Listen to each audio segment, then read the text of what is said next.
welcome to the Utah Puck Report. It's your host, Jay Stevens. Just happy to be with you. And that's a introduction that I stole from Mark Christiansen, a longtime radio friend. And it must be because I'm thinking about radio. But before I get into why, I want to mention my sponsor, Larry H. Miller Toyota in Murray. These guys are awesome. Go buy a car from them. If you're looking for a used car, they've got tons of them. But if you're looking for one of those brand new, good-looking Toyota 4Runners, go to Larry H. Miller Toyota in Murray.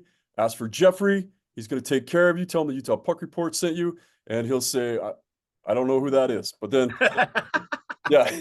But anyway, check him out, LarryHMillerToyota.com. I'm going right now, man. Yeah, all right, well, that offer's still good. My guest left.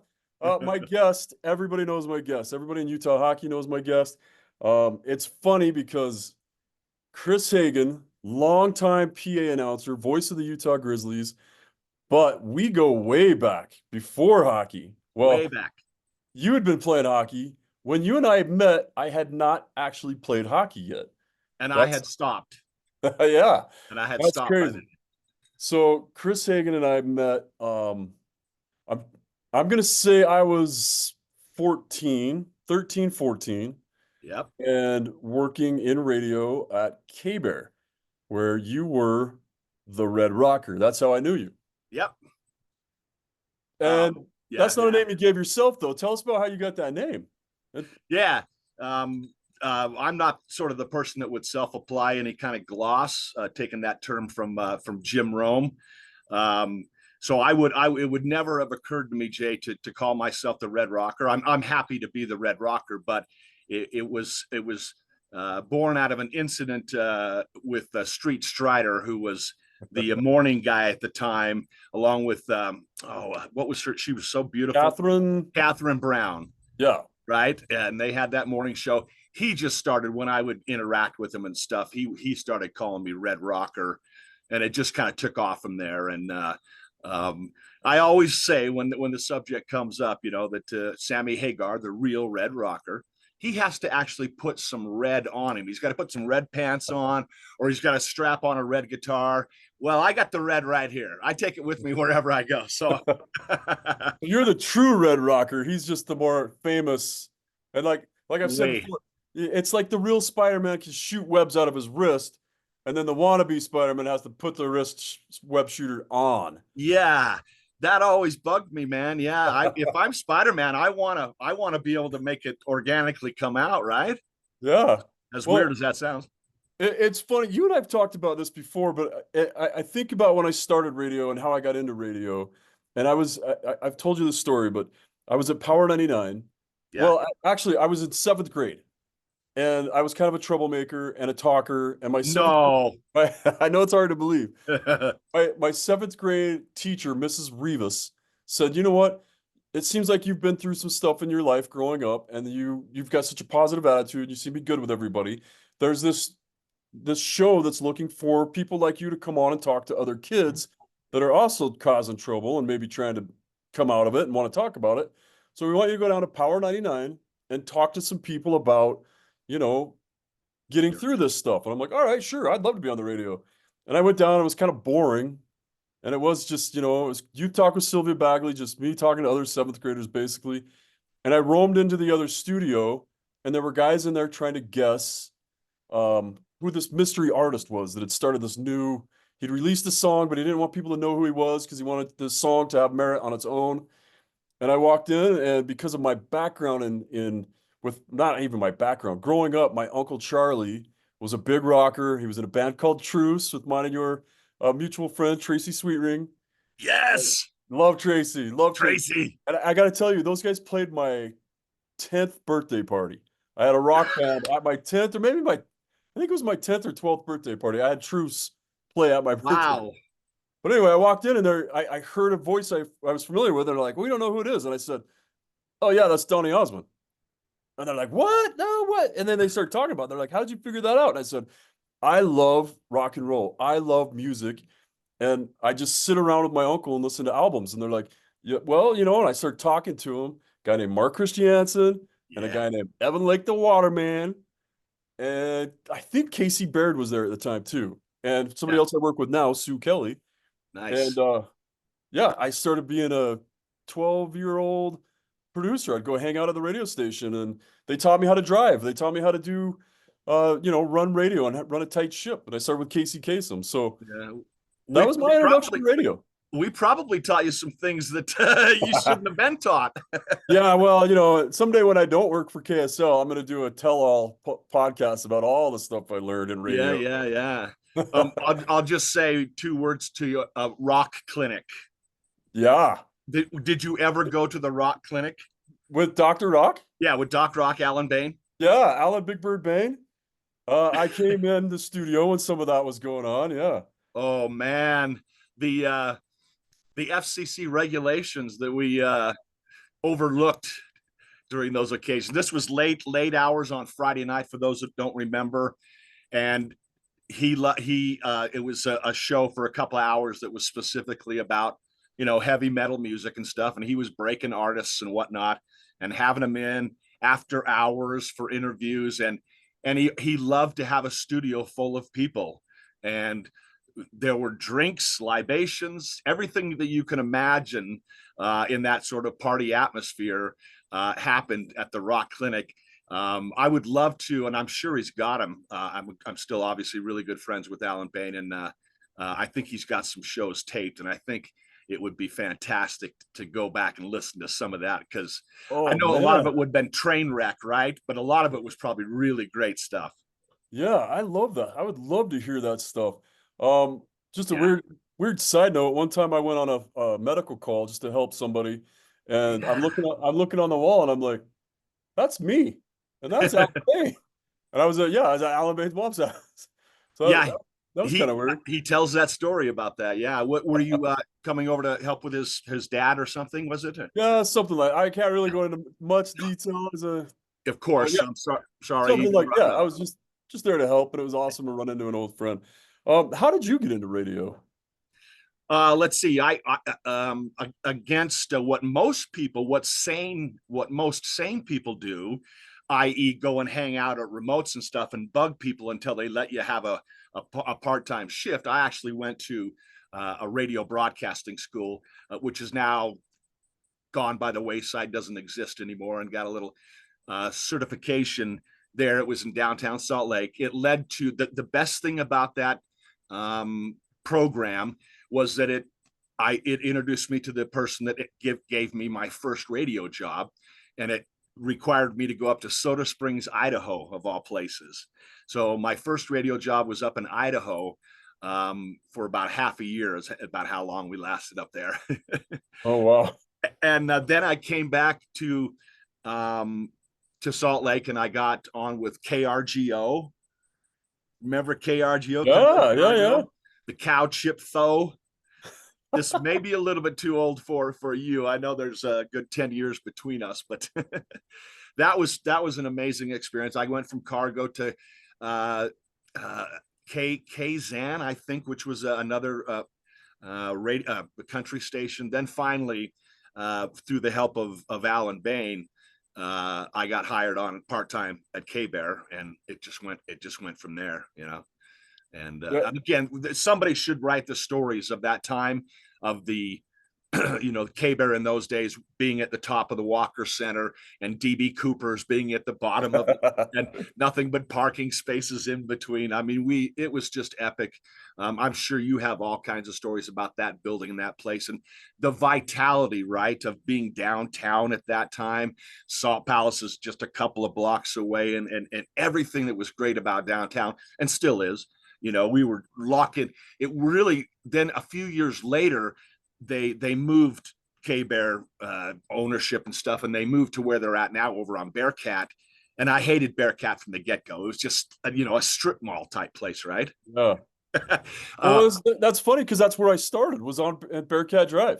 okay. Oh, That's so you where Power maybe 99 was. you don't know much about the Walker Center days. Oh no, no. I was there with the Walker Center, but Power 99, where I started, which is Oh, now B98.7. okay, Well, yeah, yeah, so I was like 14, 15. Like I'd been working my way up with Evan Lake and Mark Christiansen and those guys, and just doing whatever I could do.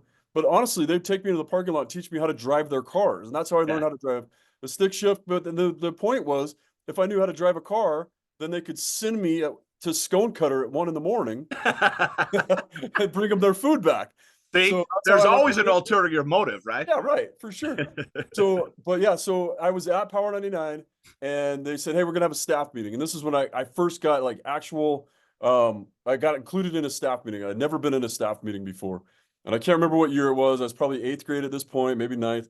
And they call us up to the staff meeting. I'm all excited. I'm like, I can't wait to be here. And I'm here during the day when other people are here. That's kind of different. And they fired all of us. That's what the staff. So your first staff meeting was to get fired? Yeah, the first staff meeting was like, they're like, hey, we're doing really well. We like all you guys, but we're no longer Power 99. We're gonna go with the thing called B98.7. You guys can all leave, grab your checks on the way out. I wasn't getting paid in checks at the time. I was getting paid in Little Caesars gift certificates. I was like, can I just get like a 6-month supply? It made me really popular in junior high that I could get pizza at any time. But yeah. And then I went and got a job at Italian Village, washing dishes, bussing tables. And I was there for about a month. Classic place. Yeah. Oh, it was my favorite place. And I was like, if I'm going to spend my money here, I might as well work here and get a discount. Yeah, And absolutely. plus, being 14, 15, there weren't a lot of other jobs available. But like a month in, I get a phone call. Somebody calls the front desk, which is not really a good thing to do when you're at a restaurant. Right. Ask for the busboy. And it's Mark Christiansen saying, hey, we're starting a new radio station called K-Bear. And if you want to be a part-timer, you're going to have to work your way back up, but you can come in here and you can be the bear and you can do like Sunday morning. Be in the costume. Yep, I was in the costume. Yeah. Yeah, so that was me. I got to do that for a while. And then it's crazy because a lot of people that are here at KSL with me worked with us at K-Bear, including Sue Kelly and Emily Hunt, who's a big hockey fanatic. And Emily's a big reason how I got this show in the first place. So It's kind of funny how that all ties together. But enough about me and my yeah. Well, it's just family. I mean, the tentacles that go out from K-Bear to how many people I know because of it, and then people that know people, and I mean, it just replicates, and it's so great to be a part of that. Family, the radio family, and to still, I've been out of radio for a long time now for a couple of different reasons. Mainly, I didn't want to chase jobs, right? I got to be, when I was younger and stuff, I was like, yeah, I'll go anywhere. So I went to Idaho. I took a job at one point in California. And then I just got to be a person that said, no, I don't want to do that. I'm very happy here. My life is here. If I can get radio jobs in this market, then fine. And then I went through everybody. There was no more radio stations for me to work at. And luckily, and you can attest to this, that itch that I needed scratching. Once you've been a DJ, a radio DJ, or been involved in that business at all, it's always going to be with you, right? And so getting involved with the Grizzlies really scratched that itch for me. Which take us back a little bit tell me more about how you were into hockey in the first place. Like, when did you find out about hockey? Yeah, you played hockey. Yep, I played hockey. My dad took me to my first Salt Lake Golden Eagles game. It had to have been 70, maybe 71, something like that. So really early on. I don't think that, remember the Salt Palace, the original incarnation of it, that had the chicken, what do they call it? The chicken stuff, chicken wire. Yeah, chicken wire for boards, yeah. Yeah. For the glass. For glass, right. So, but when I went, they had installed the glass, because I don't remember ever seeing a game with the chicken wire. But anyway, I went to the game with my dad, loved a great atmosphere. I was kind of turned off by the fighting at first, because I just didn't have any reference point for it. I thought, why are these guys so mad at each other, But what happened, Jay, was the goalies did it for me. Oh, yeah. Everything about the goalies was just, it locked in. I couldn't keep my eyes off them. I thought they were the neatest looking things ever. Think about it, they still are to this day. They're weird, cool entities, right? With the masks.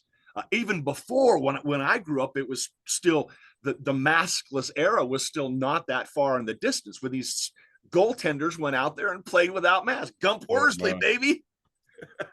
Crazy. Can you imagine, as someone who you have faced the hardest shots that a goalie can you imagine doing that without a not a chance? So I was just entranced with the goaltenders. It was my entryway. I wanted to go back because I wanted to see the goaltenders, love the game. I became somebody, still am to this day, somebody who I would never advocate for the removal of fighting from hockey. But like, as I say, it was a little weird for me at first, but I was just we're talking like 8 or 9 years old, right? Or something. That makes sense. It makes sense to not understand why it belongs in the game, but I get it. Yeah. Once you know the full story, it's like, well, it really has to be there, and should be there. But anyway, so I started playing Slaha hockey with all my buddies. Rich Bradley, the son of Lyle Bradley. I mean, we lived next door to each other in Village Green out in Granger. That was unbelievable. And we were flies on the wall a few times, Rich and I, for some hockey player parties in this condominium. Oh, wow. Oh my God. And this is back. I mean, nowadays, of course, the players are really taking care of themselves. I'm sure some of them are still partiers and quote unquote partiers and stuff. But in this day and age, the hockey players were smoking, they were drinking, staying in shape was sort of an afterthought, and that was just such an amazing. So I started playing with Rich Bradley and Mark Savage, Jeff Gallagher. I mean, all these guys that I was amazing friends with. And we went from, being the Rugrats at Hygeia or the Salt Palace, playing our games. The Hygeia ones would usually be like at 4:30 in the freaking morning, right? On a Saturday morning, drive to it with my dad through the raging snow. But then you always wanted to have the game at the Salt Palace that was the last amateur game before a Salt Lake Golden Eagles game, because by the time the third period ran around for our game, the players were starting to filter in, right? And they'd come over and watch a little bit, and then we just all go crazy. Look at the Golden Eagles are watching us over here. There's Lyle Bradley, Charlie Simmer, Del Hall. I mean, and then we owned the building too, right? Like, I'm sure that younger people can say the same things about the Maverick Center. But we owned the Salt Palace. We knew it inside and out. Obviously, we all went to concerts there. I actually went to Catholic church services there. I mean, this building was so important to me. Still is, as a matter of fact. I have nothing but, it gives me chills just thinking about it. But then, I lost two state championships in that building. I've got two, I have great memories in that building as well. Just amazing. Not those two, but yeah. Well, then we went through. I think I played hockey until I was a junior in high school. I was a goaltender, and my eyesight just went bad over one summer, and there was no way I was going to try contacts. I still, to this day, there was no way I'd be able to put contacts in my eyes. Can barely get eye drops in there. I tried to play with glasses and a Dominic Hasek type bird cage, which I hated because it wasn't cool, right? Hockey masks are cool, but I thought I want to keep on playing if it works. But the glasses fogged up and stuff. So anyway, I retired from hockey at that point. Graduated from high school, Granger High School, with my buddies, and then it wasn't too long after that I went to the radio school and started my path down radio. So then at some point they connect. At some point, that having that voice and having that hockey background connect, and you end up with the Utah Grizzlies. Can you walk us through that a little bit? Yeah, I think it's thank you. I'd love to, and I think it's a great story. I mean, I guess I'm biased, but the first time they had the Grizzlies had a wonderful announcer, Bill or Bob something or other, and he was very popular. He was very good, and unfortunately the gentleman passed away in one of the off seasons. And so I was such a huge fan of the Grizzlies. I was always on their website, so they had posted a news thing saying, "Hey, we're going to audition for PA announcer." And I said, okay, cool. I'm gonna do it. Started practicing in my brother's house, which had really great acoustics in it. And it was where I started to go, you know, to do things loud, right? That's Uh, one of the main jobs is like, well, I've always been good with my voice. I've always read really well. So those things were not a problem, but it's like, can I do this loud voice that I'm going to have to do at times? And so I started practicing in my brother's house and just shaking the walls. It came to me pretty easily. But the first time I auditioned, it came down to me and Dan Roberts' son, Jeremy Roberts. Dan Roberts, of course, the Utah Jazz announcer. right. Until just this year, right? Yeah, exactly. He's now retiring. Good on him. What a great career. What a Anyway, great voice. I Yeah. love yes, bass, Bass. right? Love the bass. But so, and I understood it, even though it broke my heart in a million pieces. It was like they just came to me and said, "Look, this is a great story. We're gonna give the job to Jeremy. We can get an article in the newspapers, and it's him following in his dad's footsteps. So it made sense, but it broke my heart. I mean, I'm not just not ashamed to say that. Um, then a couple of years go by with Jeremy doing the job, and for whatever reason, he just decided that he didn't want to do it anymore. And so again, I'm on the website one day in the off season, and I see that they're going to do it again, audition for a new PA announcer. And my initial thing was, "There's no way. That hurt so bad. There's no way Oh I'm going yeah. to go through that again, just to lose to somebody's son." But then that was my initial response. Friends and family talked sense into me, and I said, "Okay, I'll give it a go." I actually auditioned against an even larger body of people than the first go around, which had maybe been 10 or 12 people only. Oh, And then the second audition I think there was about 25 people, including a good buddy of ours, Tony Parks, who's such a great figure in sports around here. yeah. Great baseball. Yeah. Good Yeah. baseball. He's are they the Buzz or the Uh, Stingers? They're I the don't even Buzz, know right? anymore. Or the Buzz Bees? bees. That's terrible. That's terrible that I don't know. I'm sorry, I should know. He's with our baseball team out there in the new Daybreak stadium out there. Have you been out to that thing yet? I have not, but I am going next week. Cool. I want to get out there too and see it. So anyway, the second audition against Tony Parks and the like, they gave me the job. I was hired by a gentleman by the name of Tom Schimpf. Yeah.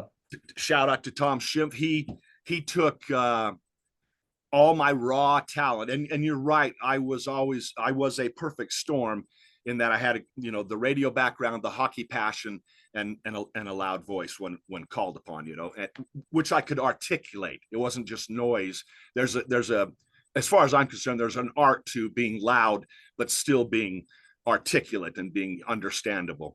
So Tom Schimpf took that raw clay and made the announcer that I am today out of me. And certainly nothing but kudos and thanks to Tom. Jared Youngman, late of the Utah Grizzlies, believe he's working for the Atlanta Gladiators now. Nope. Jared was instrumental in my long tenure. I did 20 years as the announcer over there, Jay, and the team's 30 years old. So, you can do the math. And of course, tragically over this past summer, the GM guy, the guy that ran the Maverick Center, Kevin Bruderer, passed away. Those three gentlemen, Tom Schimpf, and Kevin and Jared, and to another degree, in the early days, Adrian Denny and I worked a lot together and had a lot of fun together. I used to do the post game shows with him.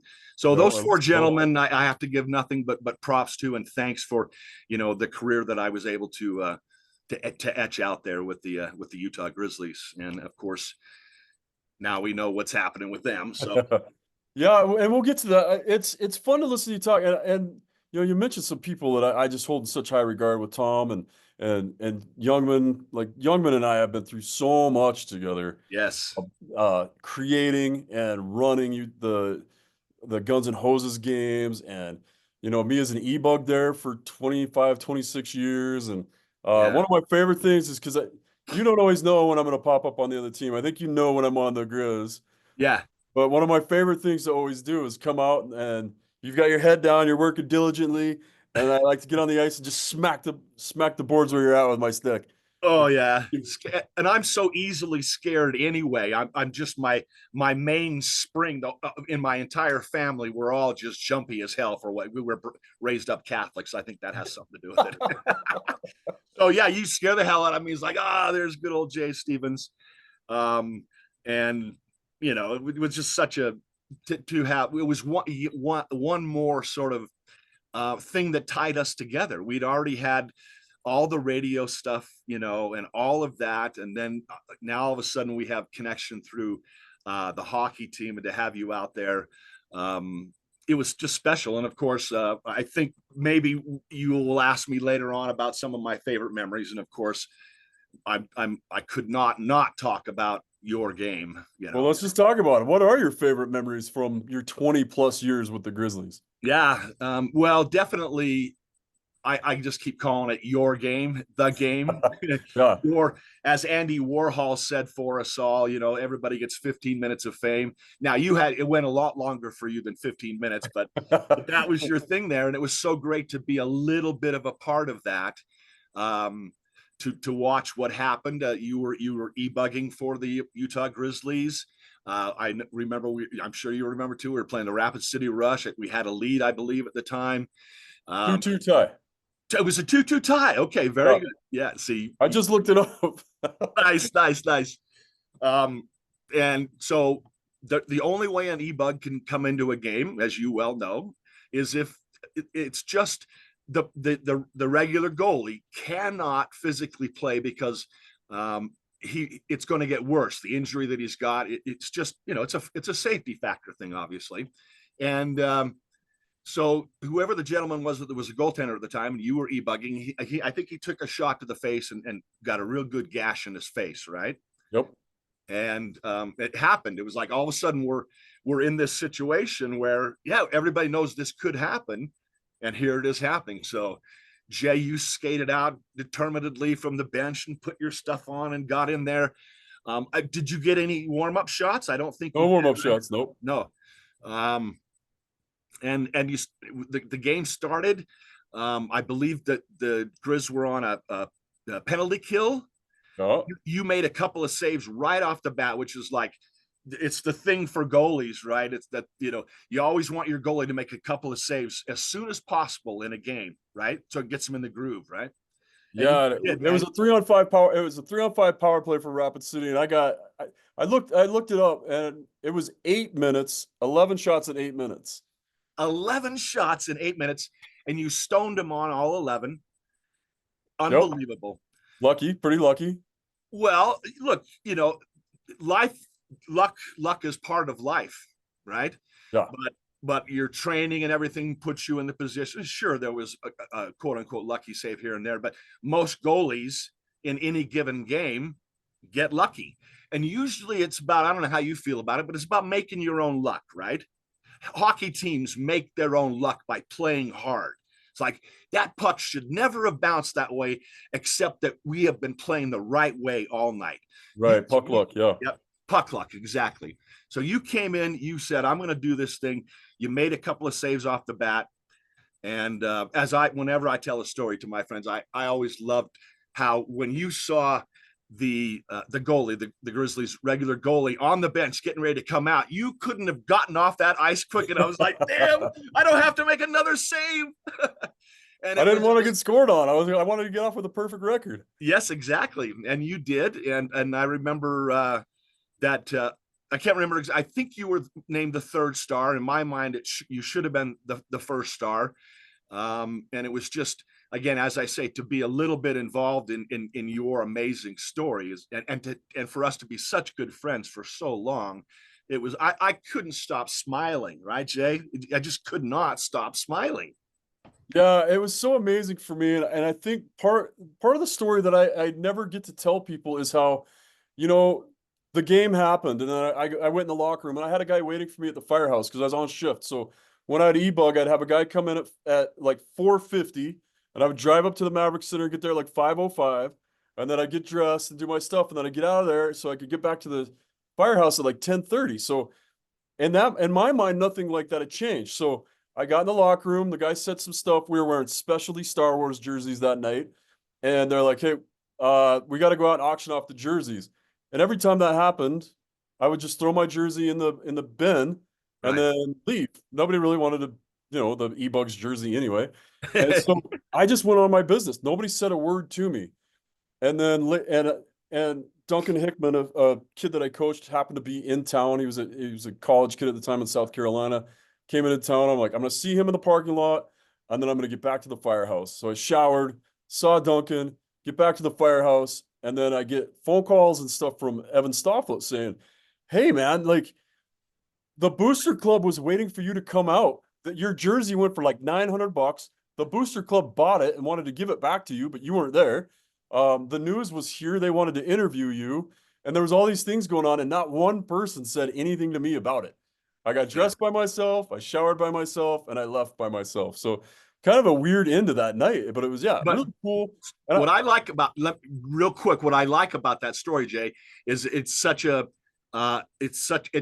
tell for your character, right?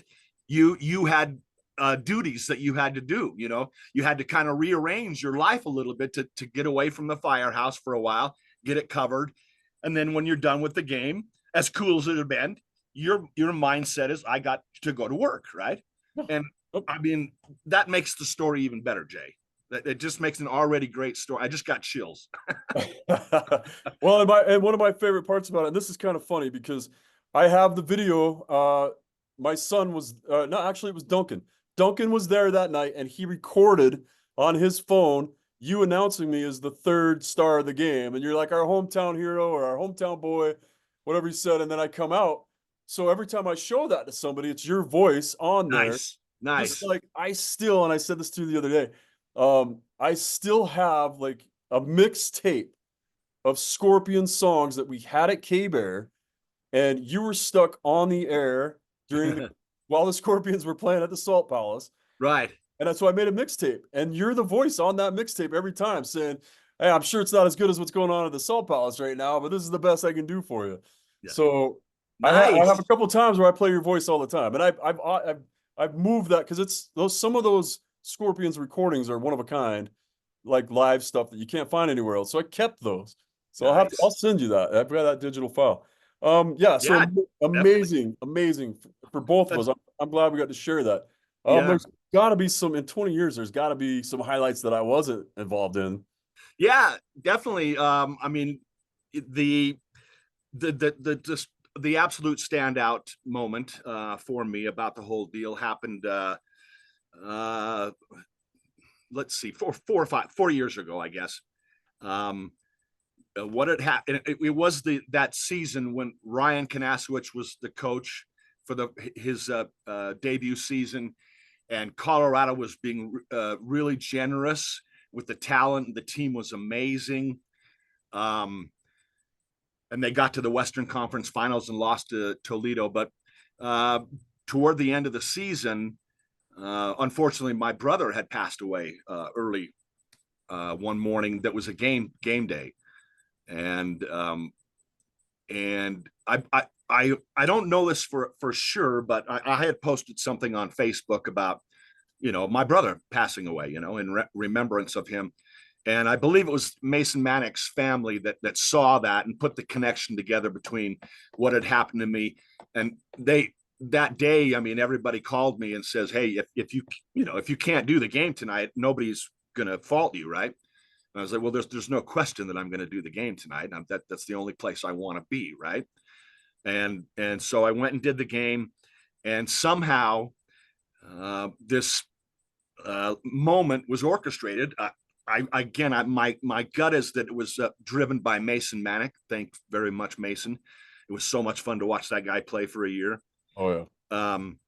But so after the game, obviously we had won. The Grizzlies had won 2-0 behind a Trent Miner shutout. And usually the game's over. Now the players start to slowly go to center ice to raise their sticks to the crowd, right? Well, they didn't do that. they all started slowly coming toward me, toward my spot over there, looking at me, all of them. And I was like, what the hell? I've done something really bad. And these guys are about to bum rush me and kick the crap out of me or something, you know? But no, one by one, they came in through one of the penalty box to my left, came in one by one, and either gave me a hug or shook my hand, and said, we know what today was for you, and we so appreciate what you do for us, and thanks for being here today, and various things like that.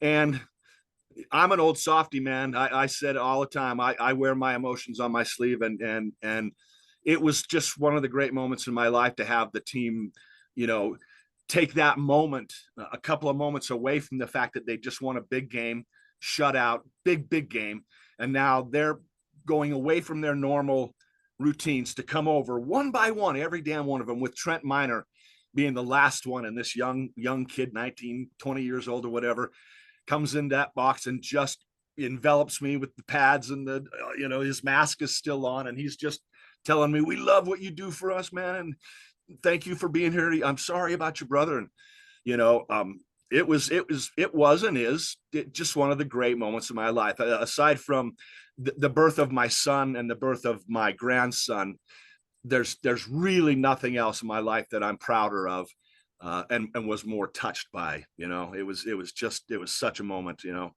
and Yeah. I all broke out in goose flesh here. Well, I'm getting teary about it. Like I Yeah, love, and I on this show I say all the time, the thing about hockey is not the wins and losses, it's the life lessons.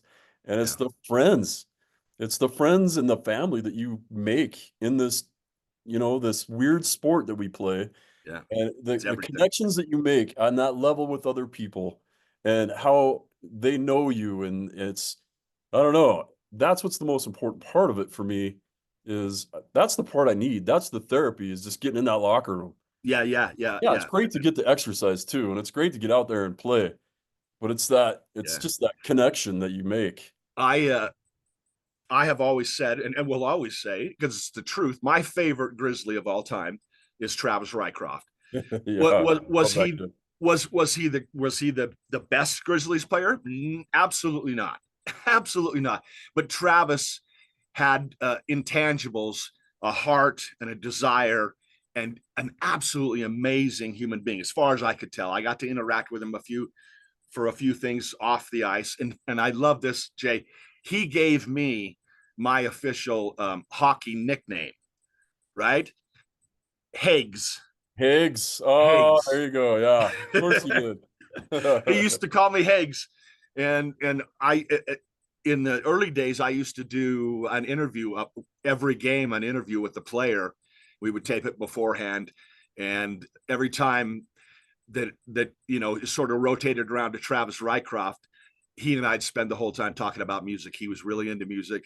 Um, at the same time frame, me and a buddy, Tool, Tool, Tool, was playing at the Maverick Center, and we got free tickets, and we ended up in the Grizzly suite, right? Oh, wow. And Travis and one of the other newer players were up there, and but we had done a whole bunch of pre-partying, me and my friend, so we were feeling it, and it was just so great to watch a concert like that with Travis, and you know, hang out with him, and but you know, so many great players. Kanasowicz when he was a player, so much fun to watch, just an offensive machine, and the other kind of memories I wanted to mention, because it's hard when you do so many games to remember sort of specific goals and stuff like this.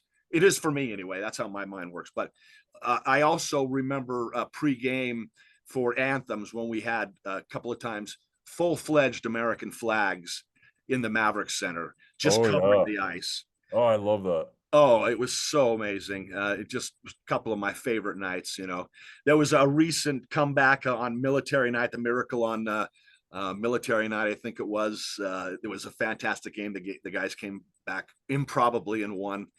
And I mean, it's just been, you know, such a pleasure to do it, and I had so much fun. Yeah, and it's been so much fun listening to you and the way you were able to pump up the crowd and get everybody into the games. And even when the games weren't going well, you're out there doing your job and you're just the true cheerleader for the team. Yeah. And your voice was exactly what the Maverick Center needed. Thanks, Um, man. yeah, and I thought it was so perfect. I was always so proud of you being out there. And let's just touch a little bit on, um, like we know last season you went out, you tried to become the Utah Hockey Club voice. You auditioned for. Yes. Tell us a little bit. Tell us a little bit about that. Well, let's see. First of all, I was of the camp that said, yeah, there's going to be an NHL team in Utah, but I really thought the timeline was going to be more like 2030, somewhere along there when they 2028 when they do some expansion or whatever. And then this amazing opportunity fell into Ryan Smith and SEG's hands, and it all happened, right? Well, I think it's what's really important for me for people to know about me is that I never started out I want to be an announcer. I don't care which team it is. I want to be a PA announcer, and I'll chase the jobs all over the place. Again, not I had no interest in me whatsoever. I wanted to be the Utah Grizzlies PA announcer, Yeah. and my thought was, obviously being a huge NHL fan as well, was by the time they get a NHL team here in Utah, I'm probably going to be aged out by that point for the gig, and so I just accepted that. Then everything happened, and all of a sudden, bang! Here it is. It's happening. The job is posted, and I went for it. And well, I had all kinds of people for years telling me, you're an NHL guy in an ECHL market, and very complimentary stuff like that. And so I went into it with really high hopes, and figured I had a great shot at it. That now, initially, I thought that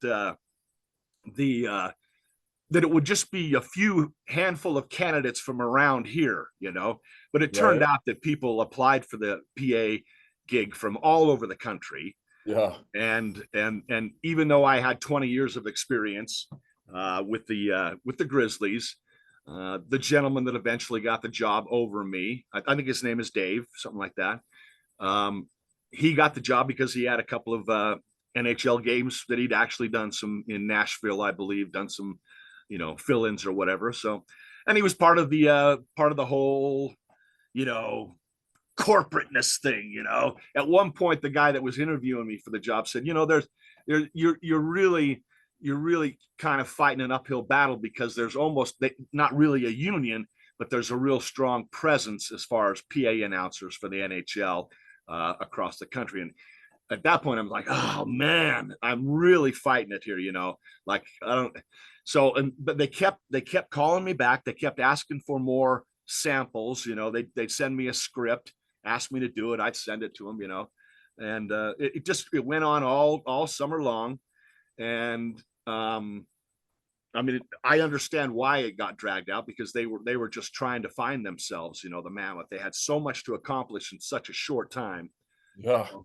Um, and so it took them a while. And by the time, and I had been very honest with the Grizzlies. I told them I'm going to go for this, and they understood it, because like you're not going to stand in the way of a dream like this, right? Right. Right. And they and for their part, they were supportive at that point.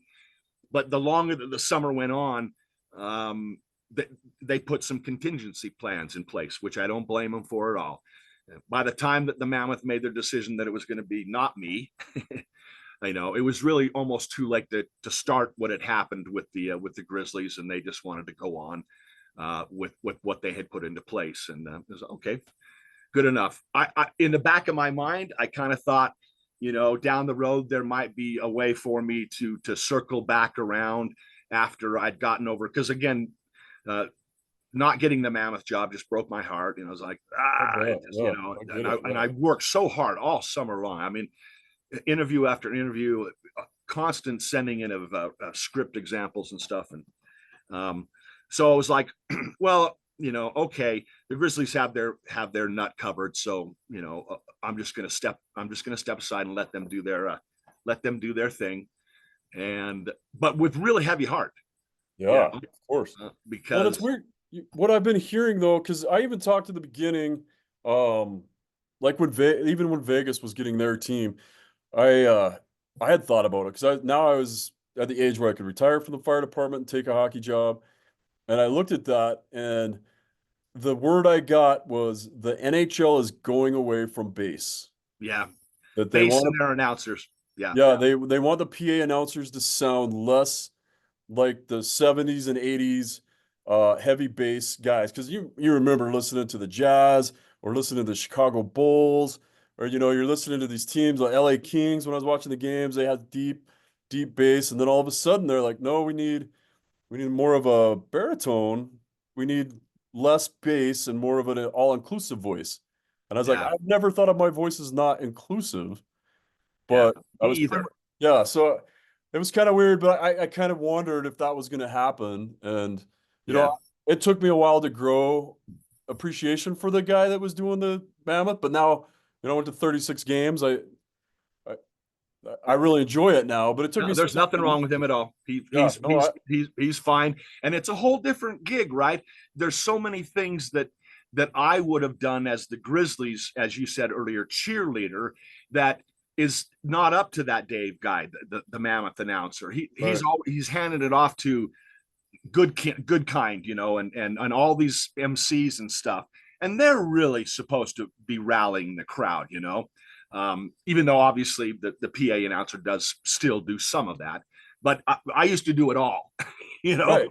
Well, Whenever and there that's was a time for the crowd to be riled up, it was on me at the Grizzlies games, and obviously it's a whole different mindset with the corporation that the Mammoth are a part of. They've got sub levels of vice presidents and oh man.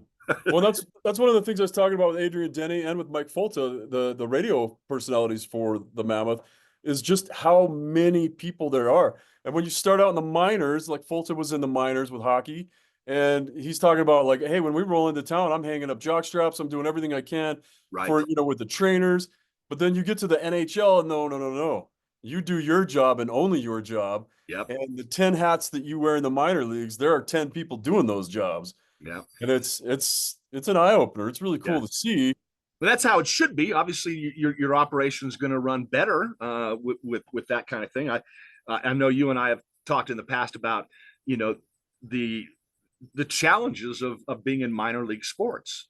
And for me, my experiences with minor league hockey in the state of Utah with the Salt Lake or with the Utah Grizzlies, and believe me, I could go on and on about backstage stories about how because I was very, very part time. I had a full time job. I would come in for the games, come in a couple hours before the games, and they would tell me, "Here's what we want to do tonight."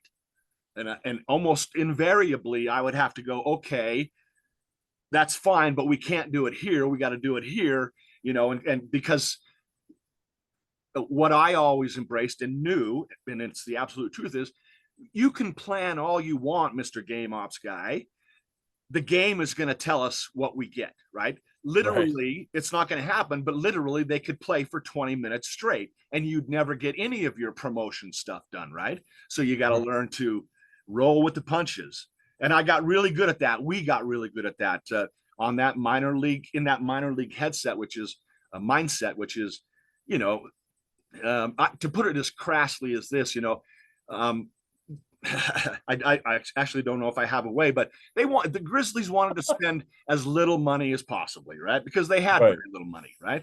So, Yep. I mean, it wasn't uncommon for them to say, oh, you want to sing the national anthem for us one night? Cool. Sell 20 tickets and you're on, right? Yep. Instead of Oh yeah. just going, if you can sing the national anthem in a good way, come do it. We'll be happy to have you, right? And here's two. And we'll give you 20 tickets for your friends or something, Yeah, or 10 tickets for your friends. yeah, I exactly. get it. But those the behind the scenes stuff that was oftentimes very frustrating. The great times way outnumbered them. You Yeah, for sure. the team could go through a little a losing streak, but then they have one good game at the Maverick Center where they dominate and get some amazing goals, some fights, and then all that stuff is forgotten because now you're a winner again, and winning is just so great, right? Yeah, winning seems to cure most things in pro sports, and it's people that work their way up from the minors that I think should be getting those spots. I'm not saying that other people haven't worked their way up. I'm just saying a guy like you that you paid your dues over 20 years, I'd still really like to see you land in the NHL or the AHL. I know you're not interested in moving. I'm not really either, Yeah. but it just seems like, and not that it ever matters, but it just seems like people that deserve it should get it. But Yeah, again, yeah, yeah. there's no We such could go. thing as deserve in pro sports. Yeah, exactly. And one of the constants about life is change. So you gotta be prepared. I'm having a ball being just a hockey fan. I'm part of a season ticket package with the Mammoth. There's no way I could afford it, just on my own, right? Yeah, Sam. Because they're very expensive, and that's why this absence that we're going to have with the Grizzlies, that really is going to hurt a certain amount of the hockey marketplace here, fan Well, base. let's talk about that. When did you first hear about the Grizzlies being sold and possibly moving? Yeah, it was when you broke the story. I saw your story, um, and it was just like it was a gobsmack. I can say that it didn't really surprise me. It hurt, and it was bewildering because when there's a sale involved, but all of a sudden the sale's not going to happen for a year, so you can have one more year at the current place. Believe me, I'm happier than hell for the Utah Grizzlies fans that they're going to get one more year. That's amazing, but it's weird, right? It's just Yeah. weird. Usually when people have decided to sell, to move on, it happens, and then bam, you're gone.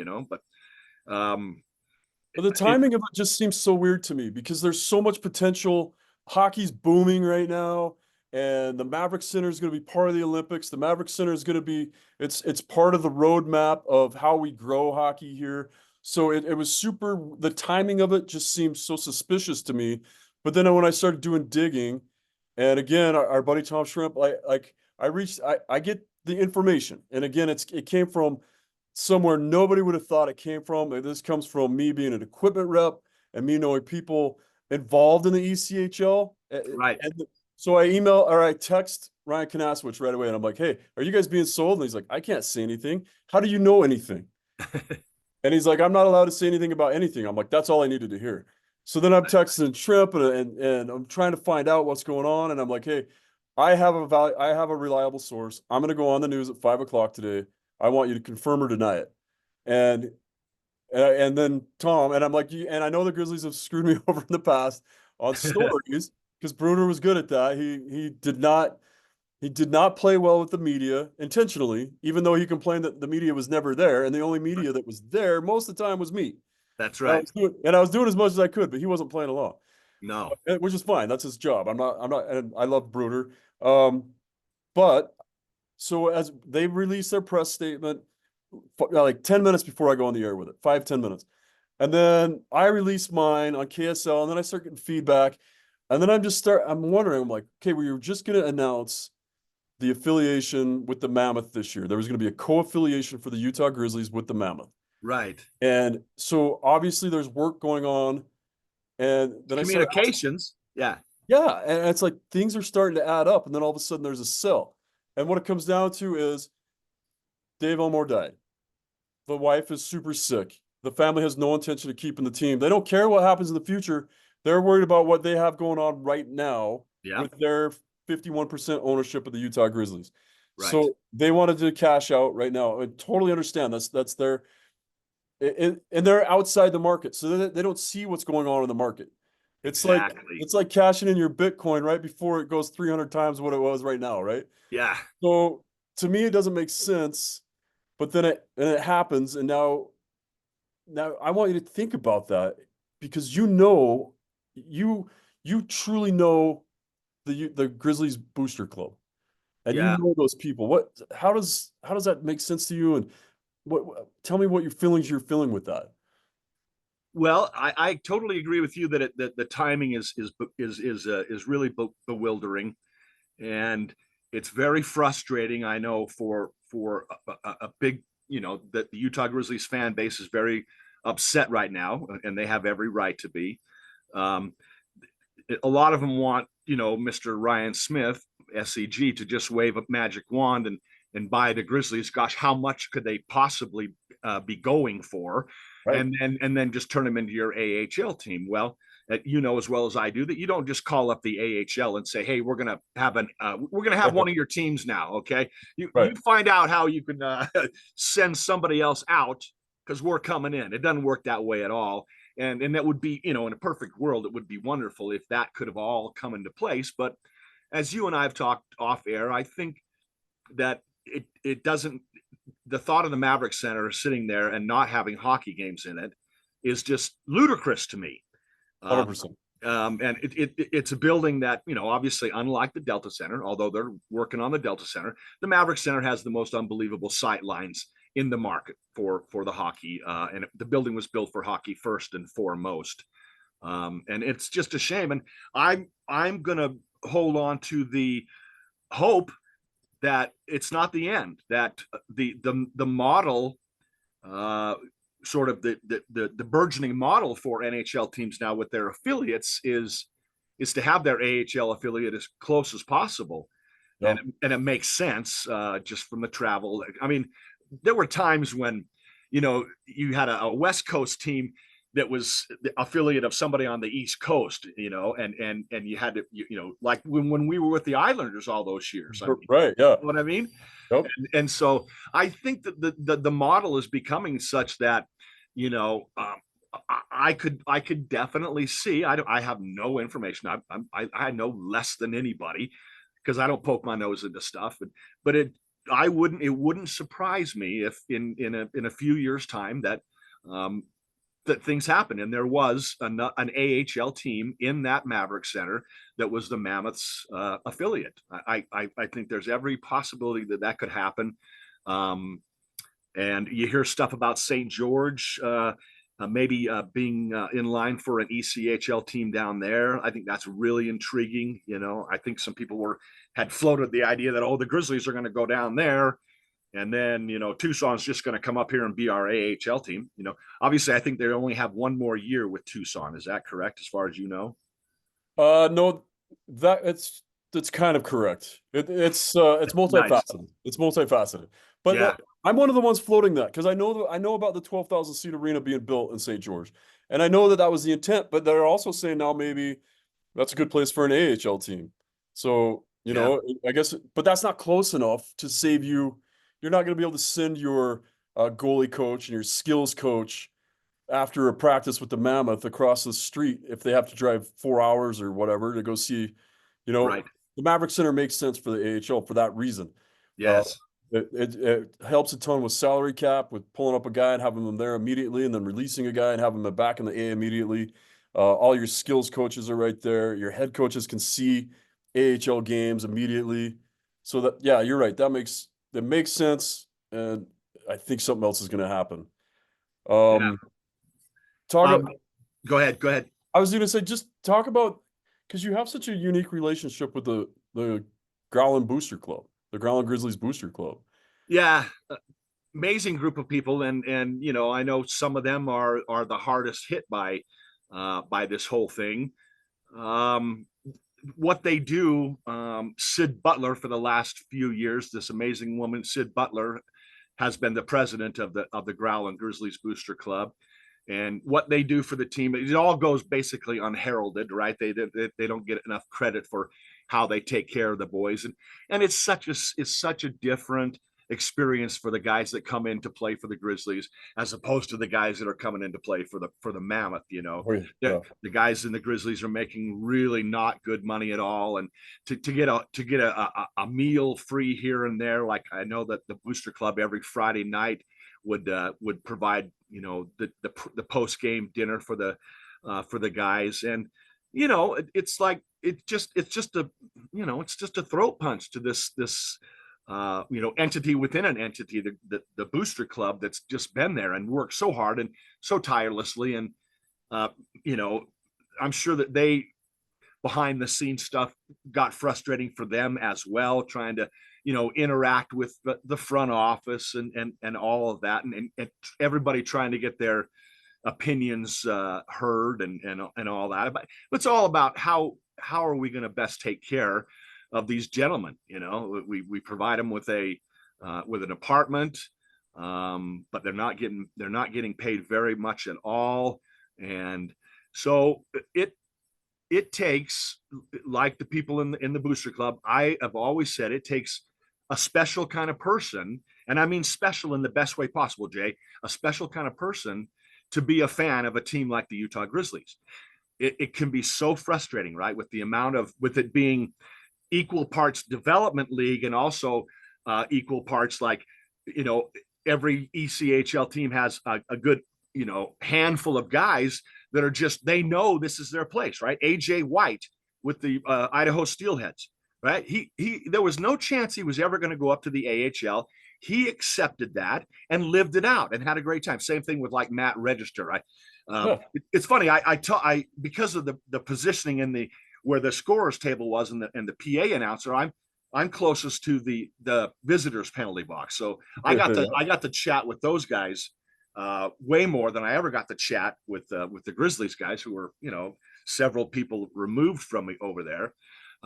Once in a while I could lean over and go, "Hey, great fight, way to go, man," type of thing. But yeah, it was, if you've got to understand, as again, that special fan, you've got to come to terms with it, or it's going to be a tough road to hoe. If you're going to, every time that there's movement and you're going to complain about it and think the world's crashing in, that doesn't serve anybody. And it's certainly, for that particular fan to get that upset is like, that's not good for your mental health, right? Just settle down, try and understand what's going on here. And if you can do that, which most people could, then you're going to see some fine hockey. I mean, I spent 20 years watching ECHL hockey. It's not the NHL, but it's not bad at all. I watched a whole bunch of really great hockey at the Maverick Center with the Utah Grizzlies and the various teams that came in, but so I salute and I feel for these Utah Grizzlies fans. It's a heartbreaking gut punch. And I say to those fans, take your time, grieve. It's a real thing. We are losing a living, breathing thing, and it's okay to grieve it. Take your time, however long it takes. Try to put it all aside and go out and support them for this last season. I didn't make it out to any games this past season for various reasons, but I'm going to get out this season because this is it. These are the last 24, 25 guys. They're going to wear that jersey, bud.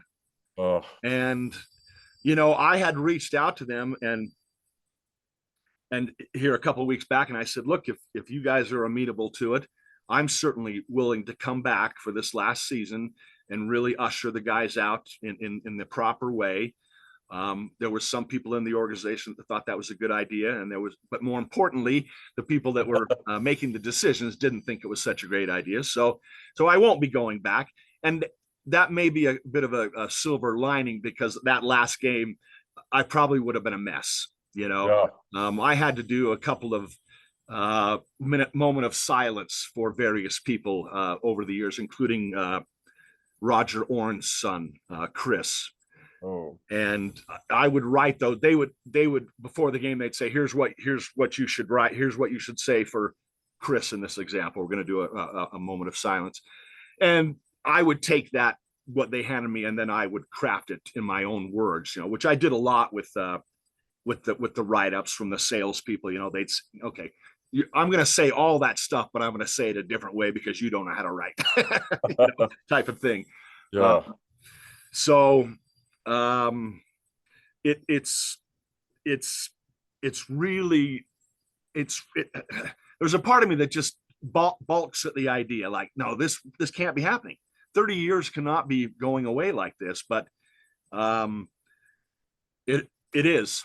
And so I think that we need to do everything we can as fans to make that team feel really loved and welcome for this last season. I agree 100%. And I think you know how much the Grizzlies have meant to me. I would tell my wife, I'm just going to e-bug for 5 more years until I hit 35. And then it was 40. And then they'd keep calling. And I was like, I'm not going to say no. And then when Kanasowicz became the coach, I'm like, well, I played with him when he was a player. And now I want to get on the ice with him as a coach because I've yet to stop one of his shots. I'd really like to know what that's like. I was hoping when he was getting older, he'd get slower. Turned out I got older and slower. He just keeps sniping. But the Grizzlies have been a part of my life. And I'm lucky enough to say that I've been a part of I've e-bugged for 26 straight years. Nice. And it's like, Do you know how many different teams? I don't know. I don't. And It's not important. but yeah, but even the software or even the websites that track it don't track the time. Because there was WCHL time too for me. Anyway, so I don't have any idea how many teams. I heard somewhere I'm in the 400 game range, but the Grizzlies mean a lot to me. That was first dates. And I took my kids there. My son asked, his high school sweetheart to prom using Grisby. And, my kids, we'd get sweets after I'd e-bug. And my daughter filmed funny things she said, when your dad's the real MVP, and it shows me on the bench, hand somebody a stick when they put a stick. And it's just, I have so many family memories and memories of tapping the glass when you're on the bench, like when you're doing your announcing and Guns and Hoses, all of it. It's just so hard to see it all come to an end after so long. So yeah, I plan on being there with you, man, on that last game.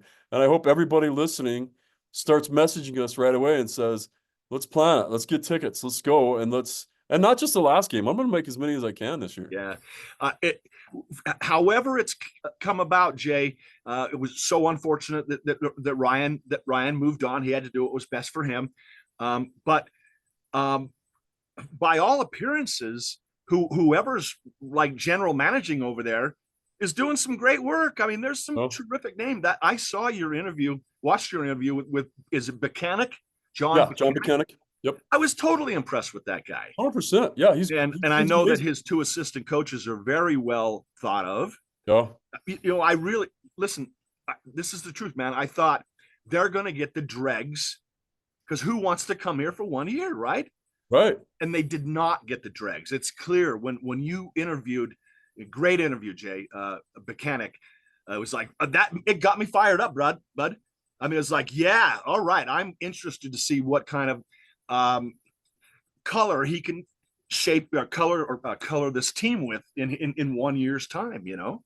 Yeah, he seems like the right guy, and he also the answer. I don't know if it really can make the answer or follow through. But when I asked him about the affiliations, he's like, I don't care about that. Yeah. I'm here to win. I'm here to win, and that's it. Like, and every other coach would be telling you, no, I'm here to develop players and move them up and maybe that's a good thing. Maybe he's like, hey, I got 1 year. I'm here to win, and whatever happens to the affiliation happens. But I'm here to win games. I thought that was very refreshing. I mean, most coaches, and we all know why, they're going to play the political game at that point and say, well, we got to play these guys, because they're in the minors too, and they're trying to get pulled up too. Yeah. I just it's still hard for me in some respects to get my head around it, but it's a reality, and but I would just caution hockey fans and Grizz fans in general, just be hopeful. This sucks. This really, really, really sucks. And as I say, take your time, grieve, be pissed if you need to be, but don't let the boys down this season. Let's send them out properly, and that's by being there and supporting them. The team last year under Ryan really scuffled. I know they had all kinds of problems for various reasons. So hopefully this iteration will get some wins and provide some memorable games for the last season in the Maverick Center for the Utah Grizzlies. That just sounds unbelievable to say out loud, right? It does, and that's great advice: is to get out, support the boys, and maybe seeing that jersey for the last time. Yeah, and I've always said, like, even if a guy fleetingly plays for the Grizzlies, an Eagles guy that comes down and plays for 15 games and lights it up, and you fall in love with him. And then they call him up and, oh, why do we always lose our best guys? But now that guy, this is how I am as a fan, that guy is always going to be a Grizzly to me. And I'm going to follow him. Just like with what happened with the Mammoth, with Josh Doan and Michael Kesselring. I'm going to be following those guys for the rest of their careers. Yeah. You know, there's a lot less movement like that in the NHL.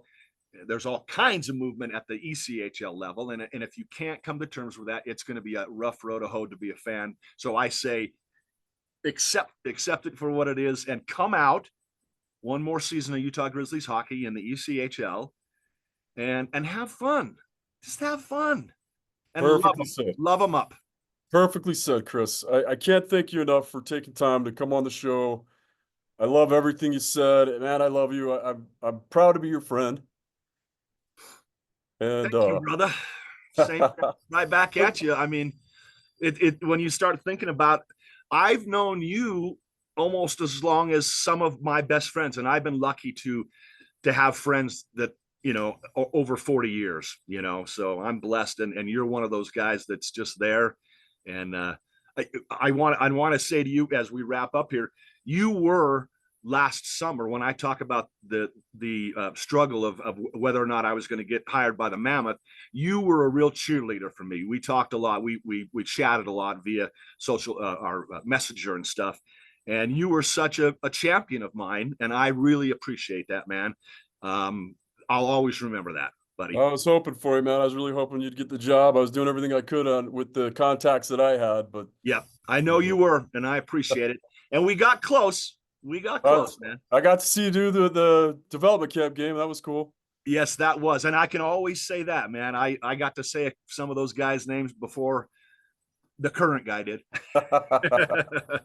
Well, that's awesome.